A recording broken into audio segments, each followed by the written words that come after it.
Good morning. Thanks, Ricardo. Welcome, everyone. This morning we have a full day of presidential discussions from the United States to Mexico. This panel discussion obviously ought to be very, very interesting. I think this election, this U.S. election has taken certainly the United States, but also the rest of the world by storm. And when I say storm, I mean with all of its worst connotations. And hopefully something will turn out good out of all of this, and I look forward to hearing this discussion. And thank you for being here. Look forward to a wonderful day. Pues, buenos días. Este panel tiene un título que creo que merece la atención de todos, que es Expectatias para la nueva relación Estados Unidos-Latinoamérica post Hillary Clinton o Donald Trump. Sabemos que son dos opciones muy diferentes. Y viniendo para acá me acordaba, con esto del premio Nobel que le han dado a Bob Dylan, me acordaba de una canción de él del año 65, el disco Highway 61, donde cuenta una visita a Juárez. En las canciones de Dylan hay pocos temas latinoamericanos y los que hay son mexicanos.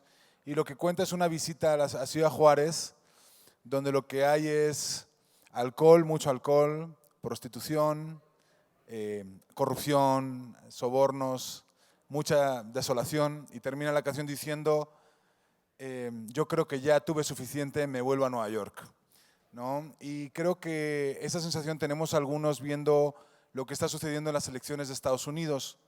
Una sensación de que los clichés de México y América Latina han tomado un protagonismo insospechado e inesperado en la elección, donde América Latina es el lugar de la migración ilegal y de la violencia y de la delincuencia y de las drogas y de la corrupción, terrenos que no podemos negar que están ahí, pero que todos sabemos que se están combatiendo cada cual a su manera y de la manera más firme posible.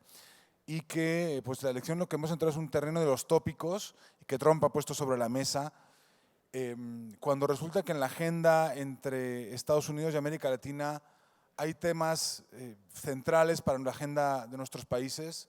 Tenemos el tema comercial con el TPP y su ampliación posible,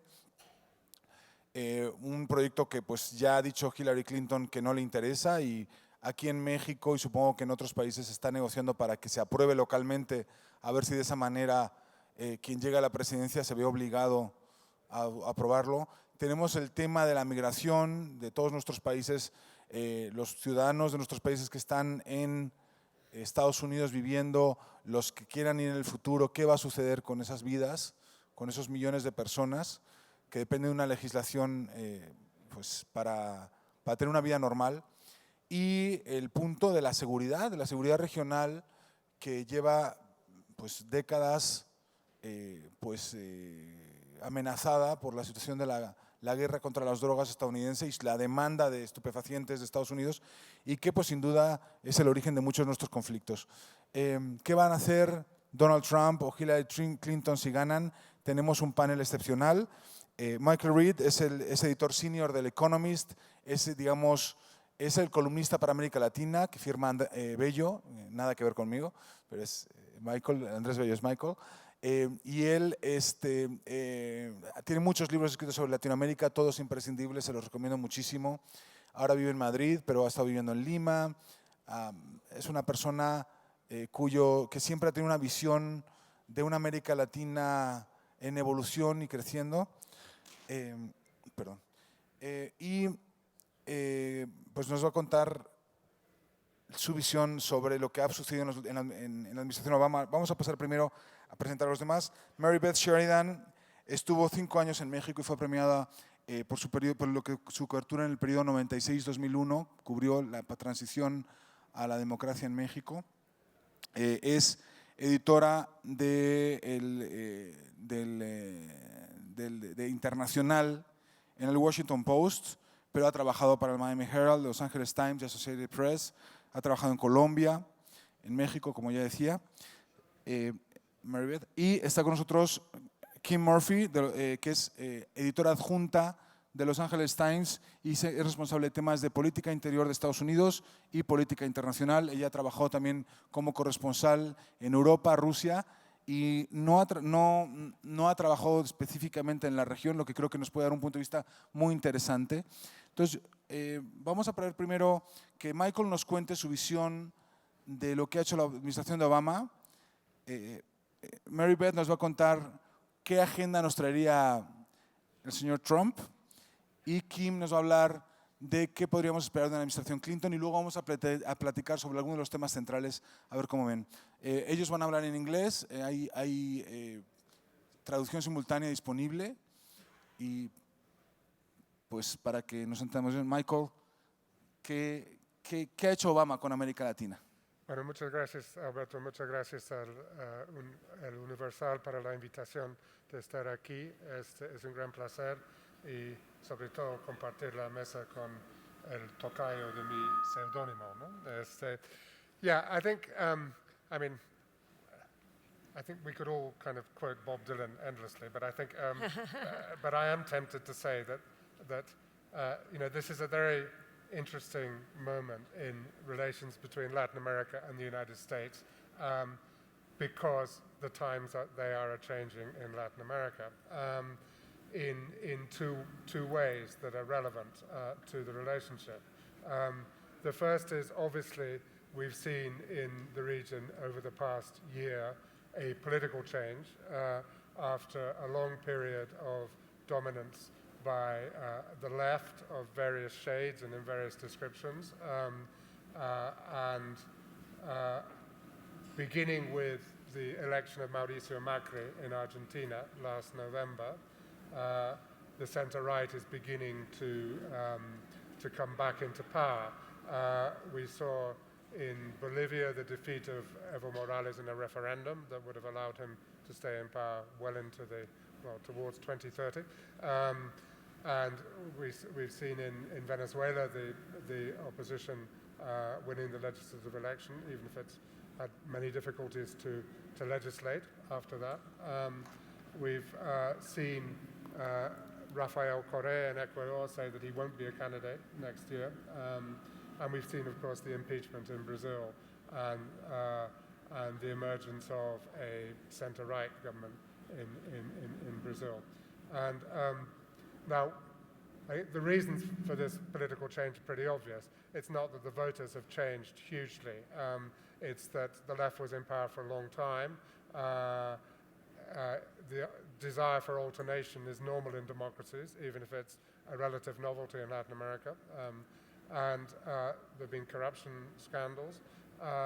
But also, above all, because Latin America is in its 6th successive year of economic deceleration, if you take the region as a whole. And the main reason for that is, of course, the end of the great commodity boom, the fact that China's economy is growing less fast and is growing in a different way that means it's demanding less commodities than in the past.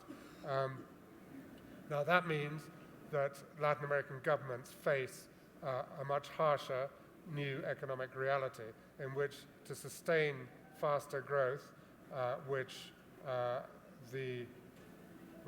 Latin America, which is less poor and more middle class and more demanding, wants better services and so on. To sustain that growth, it has to come in a different way. You can't rely on the commodity boom anymore. It has to come much more from productivity, from more technology, and from new export markets. And the US is, of course, as everybody in this country knows, but it's also true for many other parts of the region, the US remains the most important market for Latin America's non-commodity exports. So there is, if you like, a demand from Latin America for a closer relationship with the United States. Now, I think the third factor that means that this is potentially a very propitious moment for the relationship is the Obama presidency and his policies towards Latin America, which got off to a fairly slow start. though it's important to remember that at the Summit of the Americas in Trinidad and Tobago in 2009, he proclaimed that he was interested in an equal partnership with the Americas, with Latin America.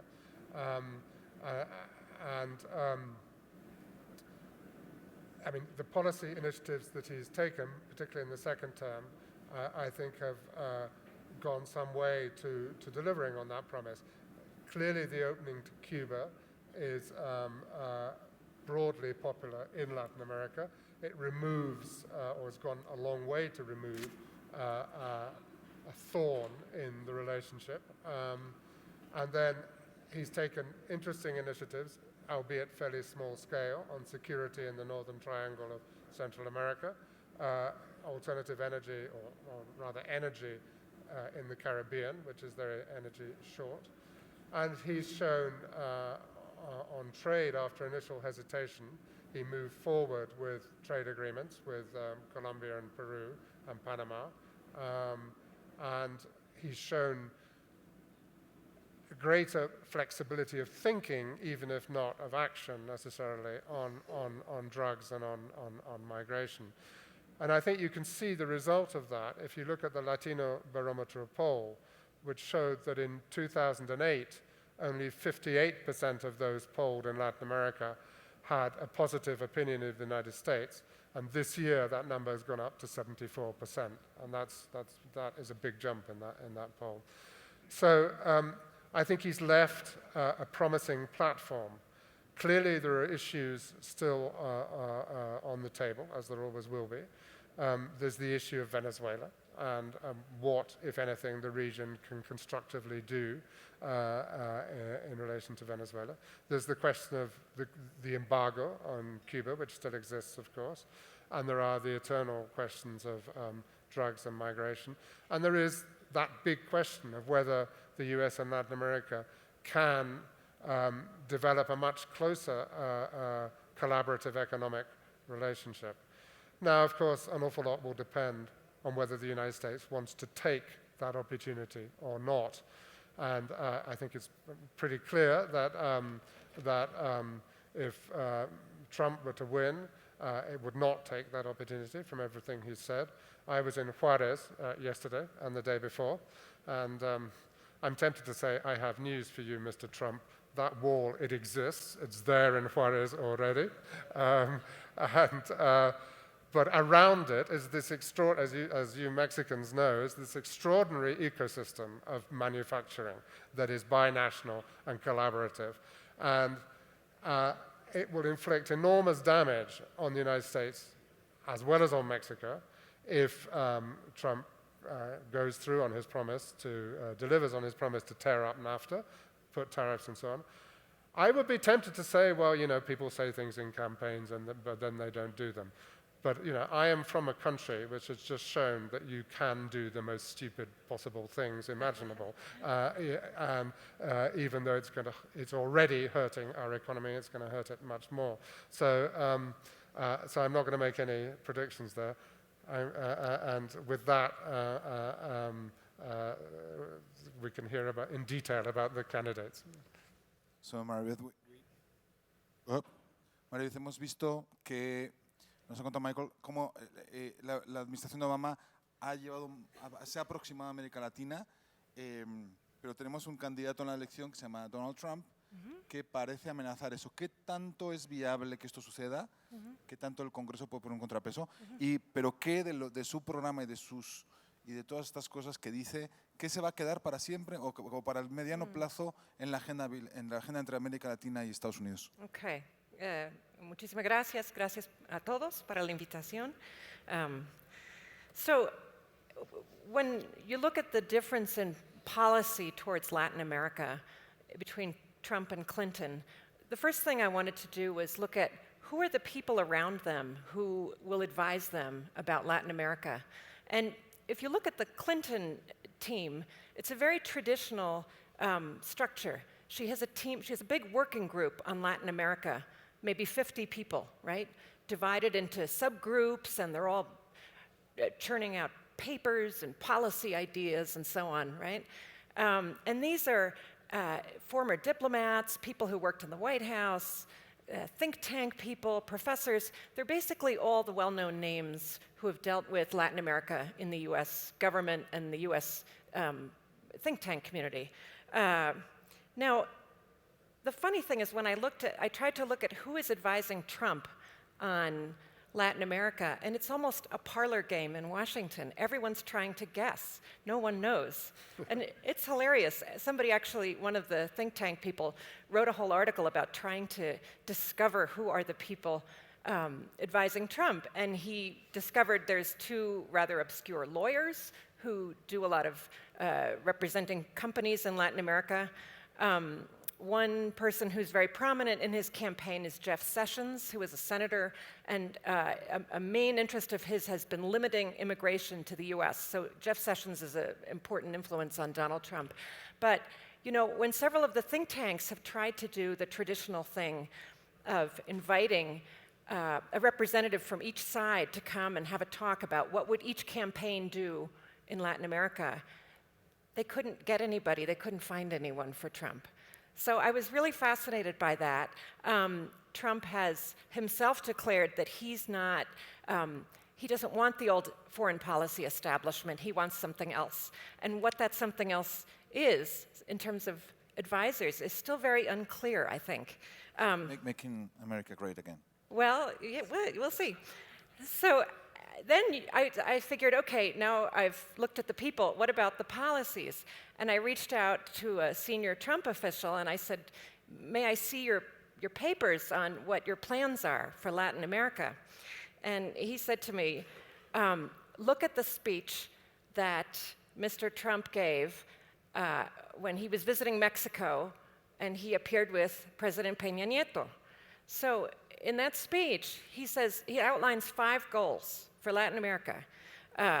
So one is ending illegal immigration, not just from Mexico, but from Central America and South America, build the wall, dismantle drug cartels, improve NAFTA, which means renegotiating NAFTA, and number 5 is keeping manufacturing in this hemisphere. So when you look at those 5 central ideas that involve Latin America, what struck me, first of all, is they're very focused on Mexico and Central America. And actually, 2 of them have very few details. When he talks about keeping manufacturing in this hemisphere, I've not really seen much detail on that proposal. And when he talked about dismantling drug cartels, he said through cooperation, intelligence sharing, and joint operations. So it's basically, it sounds like the same policy the US has had for quite a long time. So the 3 areas that are really quite dramatic breaks with US policy, of course, would be the wall, NAFTA, and then trying to get rid of 11 million illegal immigrants. And another thing that it's very striking when he talks about how he wants to implement these policies. To me, he sounds very much like a deal maker who's been, bargaining for hotels or for real estate. For example, when he talks about the wall and making Mexico pay for the wall, his whole plan is he wants between $5 and $10 billion from Mexico. And the way he will get that, he says, is he will threaten Mexico that if they do not give the money, he will either try to pass regulations that will require that every time somebody in the US tries to send money abroad, they'll have to prove they're a legal resident. So the idea is that illegal immigrants would not be able to use Western Union anymore. Remittances would slow. So that's one threat. Another is to issue fewer visas, to charge more for visas, to put trade tariffs. So basically, Trump is saying, Mexico, if you don't give me this 5 to 10 billion, I could do any one of these things. So it is a very, diplomacy can be tough. Every country tries to get the best deal it can in a negotiation. But his whole approach is very much of sort of the real estate deal maker that he is. And this would be pretty unprecedented. So the final thing, the final question, as you mentioned, is, so how much of this is real? How much of this could actually happen? And what I think is the really, there's a really interesting tension here between what Trump will be pressured to do. I think he will have to do something in terms of trying to build a wall, because there's no way, if he gets to the presidency, he can just abandon this idea that he's proclaimed so strongly. I think he will have to take tougher measures on immigration and on trade. I think that's inevitable. But he's going to be in a situation where he will be also facing a lot of pressures to not, of course, do a lot of the things he promised. And the limitations he faces, we can talk more about these in the question and answer, but obviously there'll be financial constraints on what he can do. It's not clear what kind of Congress he'll have and how much Congress will go along. Many of his ideas will probably be challenged in court.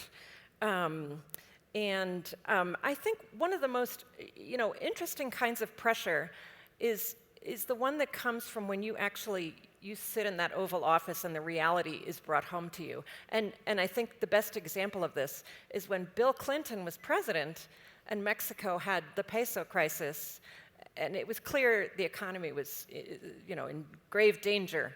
And Bill Clinton talks about how his Treasury Secretary came and said, Mexico needs $20 billion alone. And if we don't give it to them, we're going to have 30% more illegal immigration. We're going to have damage to our businesses and our economy, because Mexico is such a huge trading partner of the United States.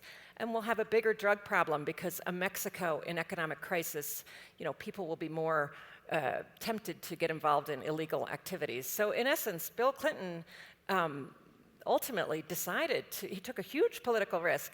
But the point is that a Mexico that is economically in turmoil or politically in turmoil, that's going to damage the United States. And so I think the real question is, at what point will Trump, he'll feel this tension between wanting to please the people who voted for him, but there's going to be a whole set of realities that will also be trying to check him. But it's a very large unknown, I think, his presidency, both because of the very dramatic proposals he's made and the fact that he doesn't have the foreign policy establishment around him that previous presidents had. So there's really just a huge number of uncertainties. Thank you for that research. It's amazing what you did with so little information. You could build a case, and it's very interesting. Creo que bueno, las encuestas muestran ahora una probabilidad superior de más de 80% de que la elección la gane Hillary Clinton. Entonces, hoy al menos es la que es más probable que veamos en movimiento. Kim, ¿qué trae Clinton a la mesa de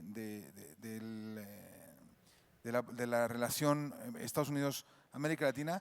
¿Qué crees que se incorporó debido a los temas de la elección? ¿Cómo ves a esta muy probable administración de Clinton en su relación con la región? I think I understand what you said. So Sorry, no. What do you expect from what topics of this election will go into the Clinton agenda? We'll have necessarily to enter the Clinton agenda. I'm thinking about trade, or I think trade was not expected for her to be so opposed to it, and immigration. I think maybe there was some changes. What do you think is her agenda, his real agenda, and what will she change due to the roughness of this campaign? Yeah. I think that, I come from the state of California, where all of these issues are not just foreign policy issues, they're very much domestic policy issues. California in 2014, for the first time, had a Latino majority. And issues of immigration to us, issues of trade, of cross-border business cooperation are absolutely day-to-day vital, important to us. And I think that this election campaign has shown the degree to which a lot of these issues, particularly immigration, border security, asylum policy, have reached the point in the United States that people are just fed up. They've reached a point that that Congress has spent so many years batting this down the road, arguing about it, not reaching any conclusive conclusions at all, that I think the American public wants something done. Obviously, the polls for this presidential campaign have shown you how far they are apart still in agreeing on exactly what should be done is. The one thing that my impression about Latin America, and not as a Latin America specialist, but as foreign editor of my newspaper, I kind of look at the entire world. And it seems to me that the Obama administration, despite Obama's announced intention when he started his presidency that Latin America was of vital importance and he was going to give it a lot of attention, and he did have some very important initiatives and made some visits and so on, but the world has sucked up this administration's attention much as it did the Bush administration. We are at a moment right now when Iraqi and Kurdish forces are poised to go in and do a battle to the death over Mosul, Iraq's second largest city. There's the fight in Syria is engaging the United States with Russia in a way that's more worrying than what we've seen since the end of the Cold War. And the pivot to Asia, while Obama's also been a little bit distracted from that, we've got, it's complicated by tensions in the South China Sea that are going to, all of these issues are going to continue to consume a Clinton administration. And the amount of bandwidth that she has to deal with Latin America will therefore be somewhat constrained. That said, I think there's no doubt that she will continue to pursue the opening to Cuba and has made no bones about the fact that she thinks that the embargo has to end. I think that when you see a Clinton administration, you will see a very strong emphasis on human rights and advancing that agenda. We just had, as you all know, I'm sure, a shave back in aid last year of about $5 million because of concerns of what was going on in Mexico with the disappearance of the 43 students and a perception that the military and judicial and police systems are still not as independent as they need to be, but that's now been restored, and it's an open question is going to be how much pressure and what kind of levers would a Clinton administration be willing to bring to bear. On the issue of immigration, as we know, Obama tried and failed to advance any way forward on that at all. The bill stalled in Congress after the Senate, and when he tried to move forward with his executive orders to at least expand the relief available to some young people who came here as children and to their parents, that was stalled when 24 states filed suit, and a divided Supreme Court deadlocked on it, leaving a block in place on his policies.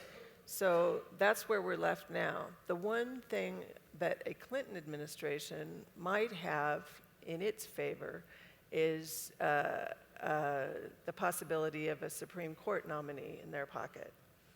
So that will allow them to go to the Republicans in Congress and basically say, we've got two ways forward here. We can pass comprehensive immigration reform in Congress, and you can have something to say about it, or I can go back and adopt these and other executive orders, and I'll do it my way. So I think that that's going to give her a little bit more leverage. A big question is going to be how Paul Ryan decides to play this and how far Trump takes the Republican Party down with him in these elections. If, there's the possibility that they could lose the Senate. And in any case, the Republican leadership is going to have to really once and for all decide what kind of party they're going to be. Undoubtedly, the really, to many people, surprising depth of anger and resentment among a part of, middle-class America who felt that the world was taking them, leaving them by the wayside, and they were losing their jobs to Mexico and to immigrants coming in and taking their employment away from them, right or wrong, Is Ryan going to appeal to placating those kinds of protectionist concerns? Or is he going to realize, as many have argued, that the only future for the Republican Party is by being inclusive and embracing and showing Latinos that there is a way forward with the conservative agenda? And I think that that's going to really determine whether we can get legislation passed or not. I mean, the nature of the legislation that Clinton would like to see, obviously, she's pledged in the first 100 days of an administration were she to be elected to introduce a bill that would provide a path to citizenship, which has been one of the stumbling blocks all along. And she's clearly, I think, going to be a little bit more relaxed on her deportation policies than the Obama administration was. Obama deported like 2 million people, although the number has gone down considerably from a couple of years ago. Clinton has made it clear that they want to make sure that all asylum cases are heard completely and people have access to legal representation. And they want to put an end to the detaining of families with children and so on. And I think that she will probably continue deporting those who are here illegally in the country, who have some kind of criminal background and that sort of thing. And I think inevitably a big part of the focus will continue to be Central America, where we've seen the beginning of Vice President Biden's Northern Triangle policy, quite a bit of money going down to Central America to improve development aid, to boost military and security, and a big part of that equation is a commitment on the part of Central American countries to try to limit the flow of migration to the United States. Lastly, I'll just quickly mention, and I'm sure we'll get into this more later, the Trans-Pacific Partnership, which, as we know, Clinton initially supported, I think understood during the very contentious Democratic primary process that a whole lot of the Democratic Party doesn't like it at all, changed her mind, withdrew her support, and I think that the jury is still out on what's going to happen were she to be elected president. Her economy people have told us that certainly it would have to be reviewed and considered, and all of this is assuming that President Obama is not able to win quick passage of it this year during the lame duck session. I'm personally skeptical of that. I don't see that happening, and I think Clinton would be most likely to start her administration and see if perhaps there might be some possibility of renegotiating some of the more controversial components of that deal, for example, the tribunals, and maybe a year or so out, see if there might be some daylight. Great, Kim. Thank you. You're skeptical, so about this December fast track for the TPP. That Mexico is betting on that, so absolutely. So all this situation, this new protectionism from the U.S. is raising questions in our countries about some of our countries that really put a lot of stakes into trade, into strengthening the links with the U.S. economy. For example, Mexico has a huge manufacturing growth. I mean, and the insecurity is. I mean, if this is the agenda in the election agenda in the U.S. is about the whole economic project for Mexico, from other countries in Latin America. What's the future if suddenly, maybe not this time, but next time someone will win with a new agenda that goes against our own development project? So my question would be, Michael, do you think that this election shows some kind of weakness in our project as an economic project for growth in Latin America linked to the U.S.?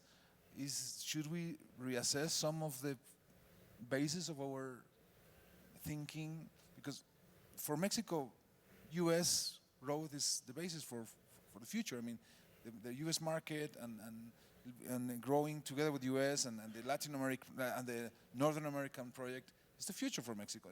If the U.S. doesn't want to partner in that, what's the future for Mexico? And I think that goes for the rest of Latin America also. Yeah, I think that's obviously the central question. And it's a question that's raised both by whether or not Trump wins. And I mean, if we assume that he will probably lose, I think, as both of you said, I think the issues he's raised are not going to go away. And that is, they manifested themselves in Brexit as well. I mean, there is globalization has had many, many benefits especially for developing countries, but also for developed countries. But there's no doubt that it's had costs in developed democracies as well. And particularly with the entry of China into the World Trade Organization in 2001, the process of deindustrialization in the United States and in Europe has accelerated. And so you have a large segment of the population, which is, if you like, the white or white British, in the case of the UK, working class, which has been left behind, which has often lost jobs. And it's true that globalization creates new opportunities, new jobs for computer programmers, designers, or whatever. But those people are just not going to get those jobs, and that's part of the problem, right? Now, governments could do more to try and make sure that they have a chance of getting those jobs through training and so on, and that's part of the answer, I think. But to go back to your questions, in other words, I think these issues are not going to go away. So did Latin America make the wrong bet? No, I don't think it did. I think Mexico made the logical bet, which is that in a globalized world, it was essential for Mexico to join international value chains, which are usually regional, and they are in this case. I think that Latin America, I mean, some governments in South America bet on South-South cooperation being the future, which I think there's no doubt that China is a player that is in the region to stay, but it's not the answer on its own. Clearly, I mean, we can see that. So, what can Latin America do? I think it has to continue betting on globalization, but I think it has to rethink regional integration. This applies perhaps less to Mexico than to South America. It has to go back to the kind of regional integration schemes of the 1990s that were all about gaining scale and competitiveness in order to compete in the world, rather than protecting yourself, which is a blind alley. I think that the other lesson here is that, migration is obviously a particular issue between Mexico and Central America and the US. And the historical neglect of human capital and human resources in Latin America is part of the problem. The region cannot afford it any longer. It's particularly true in Mexico and Central America.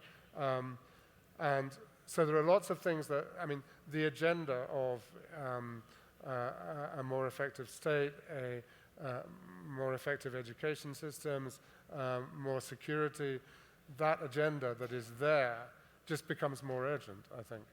Famous rule of law, no? Great. Mary Beth, what do you think? You've been working in Latin America, you know our countries. You know that a lot of people think that linking the economy to the US and will bring rule of law, will bring some development, and now we find that the US, some part, half of the US doesn't want to work with us on that. Right.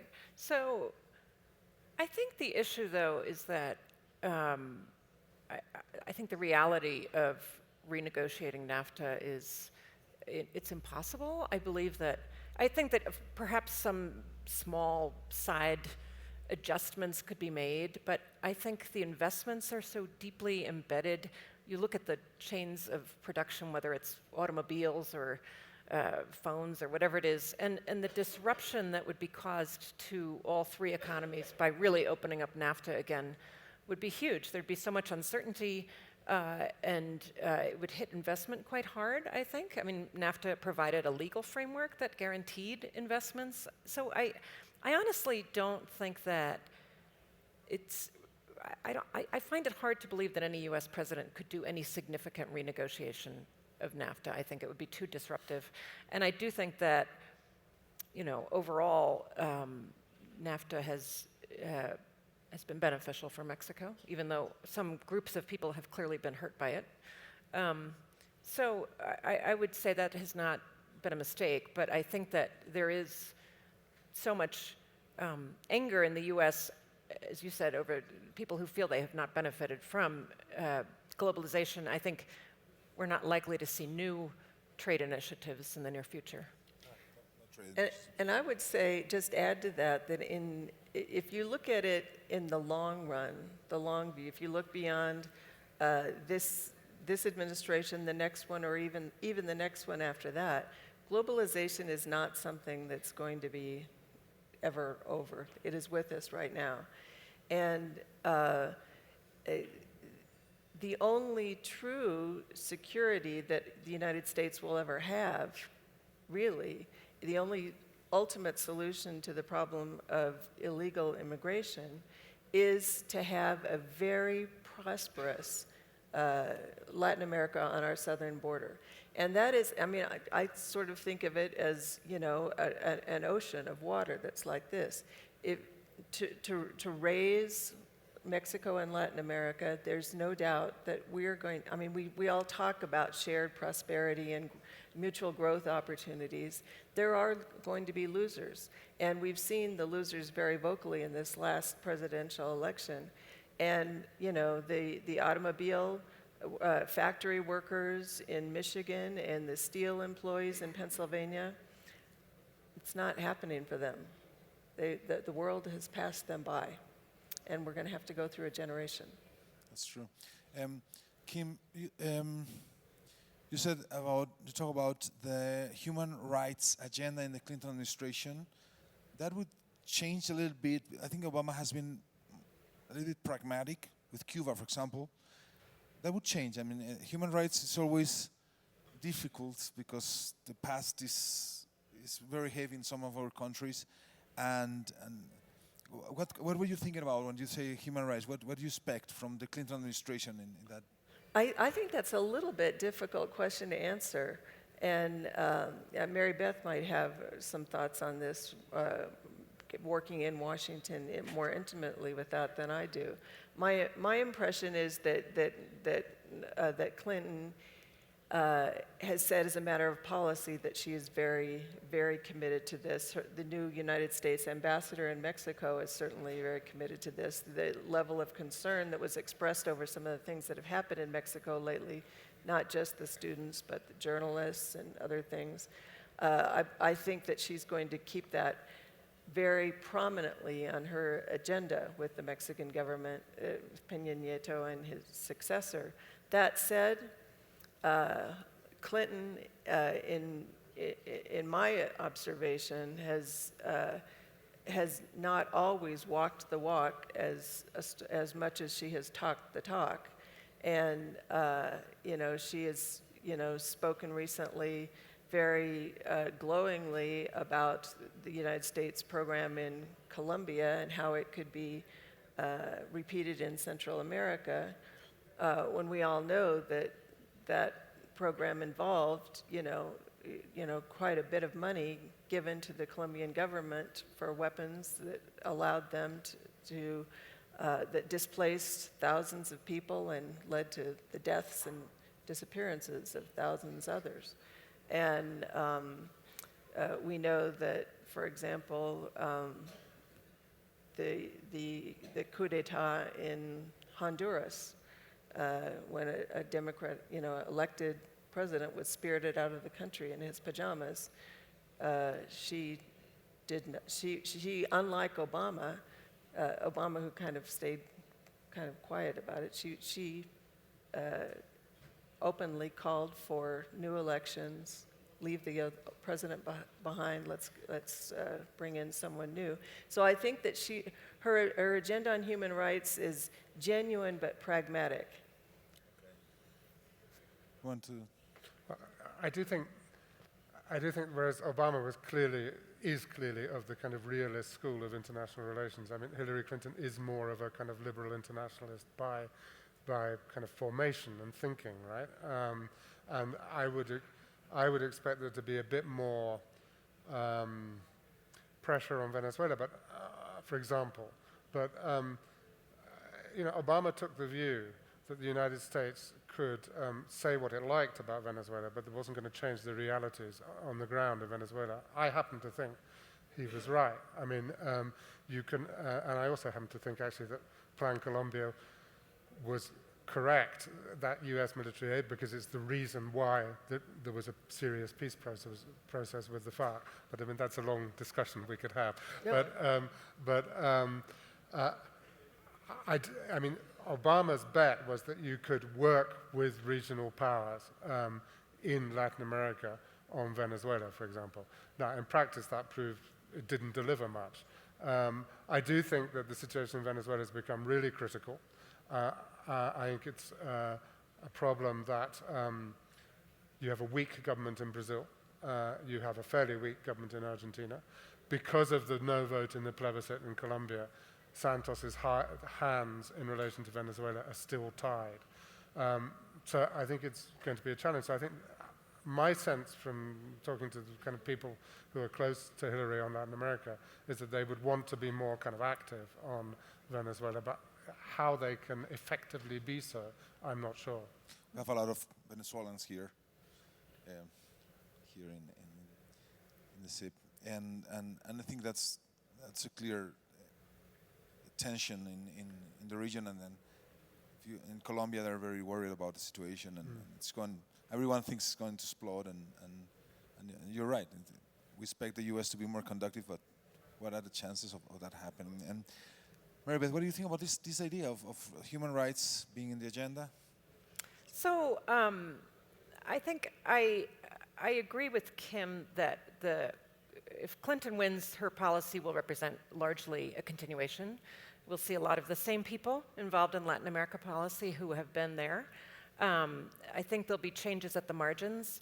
I think that I actually have heard the same thing that you have about Clinton is actually quite a sort of tough, pragmatic person, and I have heard from some of her people that perhaps she would be personally tougher with Maduro. I think that she does have a profound interest in democracy and democracy building. I think sometimes that has produced some results. But I think that other times, I think ultimately in Honduras, she tried to put together some sort of plan that would sort of reverse the coup, kind of, in Honduras. It didn't work out. The negotiations went, it was a bad deal, I think, ultimately.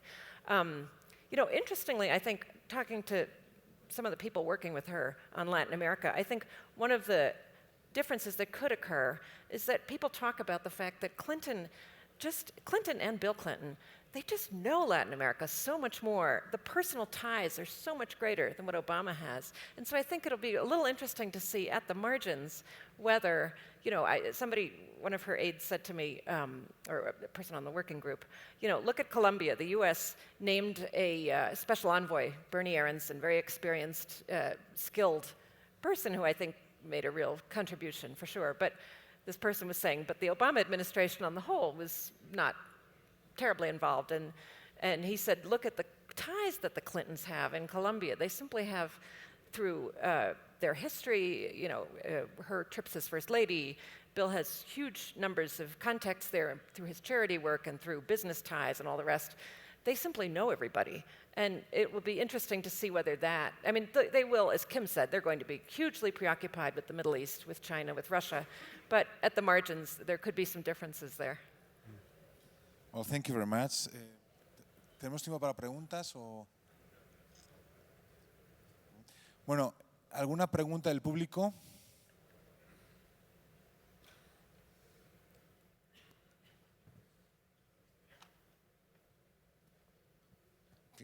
Can you hear me? There are millions of us foreigners, rather non-Americans, who are great admirers and indeed lovers of the United States.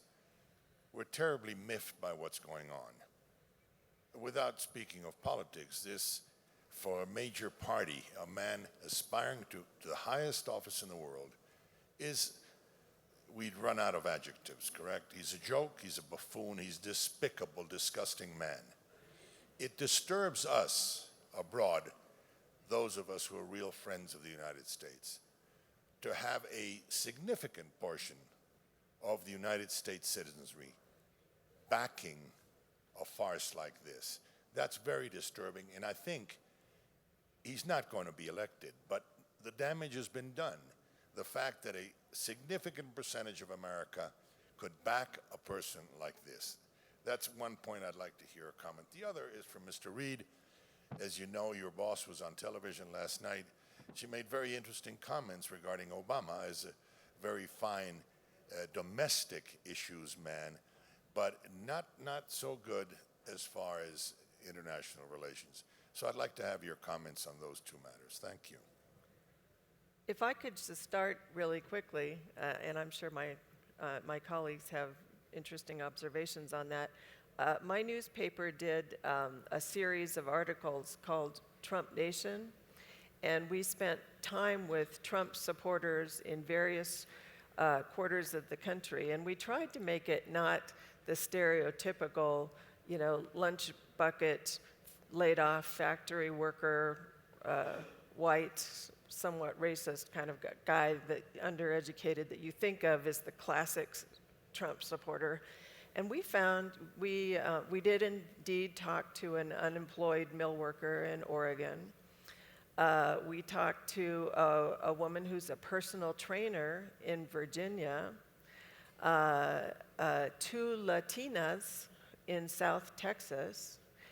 And what we found were that there were a variety of people in numerous walks of life who have found something that appeals to them about Trump. I think that the common denominators were, one, that they feel that they are very worried about undocumented immigration to the United States. And in the case of the Latinas, what they were telling us were, we have families on both sides of the border. We go back and forth all the time, but we did it right. We came here legally. We've built a life for ourselves, and we don't think it's fair that everybody else is coming in illegally. But